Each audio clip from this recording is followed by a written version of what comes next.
যানজট এবং কেমিক্যাল বিস্ফোরণের কারণে চকবাজারের চুরিহাট্টাতে প্রাণহানি বেড়েছে বলে মনে করছে ত্রাণ ও দুর্যোগ ব্যবস্থাপনা মন্ত্রণালয়ের তদন্ত কমিটি।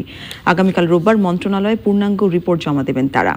এদিকে নিখোঁজদের স্বজনরা এখনো ভিড় করছেন চুরিহাট্টাতে। আওয়ামী লীগের সাধারণ সম্পাদক ওবায়দুল কাদের বলেছেন, চকবাজার এলাকায় কেমিক্যালের কোনো গোডাউন থাকবে না। রিপোর্ট করছেন মোরসালিন বাবলা। আমরা তো কইতে পারি না রে। চকবাজারে চুরিহাট্টা জুড়ে কান্না আর শোকের ছায়া। কেউ স্বজন হারিয়ে বিলাপ করছেন, কেউ বা হারানো স্বজনকে খুঁজে ফিরছেন। আমার বড় ভাই এটা এনামুল হক, আমার বড় ভাই, আমার একমাত্র বড় ভাই যে আমাদের ফ্যামিলিরে পুরো মেইনটেইন করে। এই ভাইটাই আমার চলে গেছে কই, পুলিশ পাইতেছি না। সকালে ঘটনাস্থল পরিদর্শনে আসেন ফায়ার ব্রিগেড এবং দুর্যোগ মন্ত্রণালয়ের গঠিত তদন্ত কমিটি। প্রত্যক্ষদর্শীদের সঙ্গে কথা বলেন তারা। সিলিন্ডার ভর্তি পিকআপের থেকে ইনিশিয়ালি সিলিন্ডার গ্যাস বিস্ফোরণ হয়েছে এবং এটি চারদিকে ছড়িয়ে পড়েছে।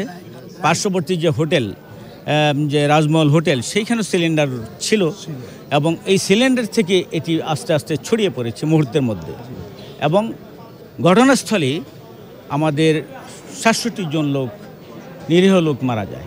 11:30টায় ঘটনাস্থল পরিদর্শনে যান আওয়ামী লীগের সাধারণ সম্পাদক ওবায়দুল কাদের।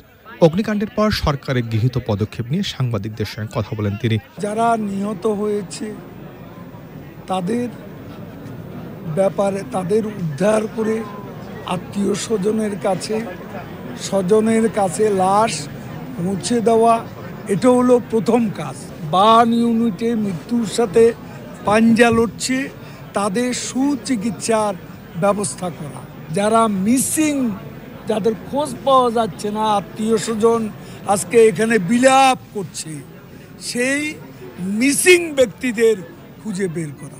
অগ্নিকাণ্ডে ক্ষতিগ্রস্ত ভবনগুলোর মধ্যে 2টি ভবন খুবই ঝুঁকিপূর্ণ বলে জানিয়েছে ঢাকা সিটি কর্পোরেশন। চুরিহাট্টাতে স্বাভাবিক অবস্থা ফিরিয়ে আনতে পরিষ্কার পরিচ্ছন্নতার পাশাপাশি বিদ্যুতের লাইন মেরামতের কাজ শুরু হয়েছে। এদিকে আগুন লাগার জন্য গ্যাস সিলিন্ডারের বিস্ফোরণকে দায়ী করে মিছিল করেছে এলাকাবাসী।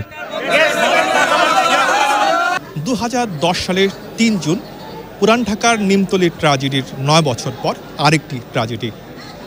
এ পর্যন্ত ফায়ার ব্রিগেড ও সরকারের তদন্ত রিপোর্টগুলো বলছে, অগ্নিকাণ্ডের সূত্রপাত যেভাবেই ঘটুক না কেন, তা ছড়িয়ে পড়ার জন্য দায়ী প্রধানত কেমিক্যাল।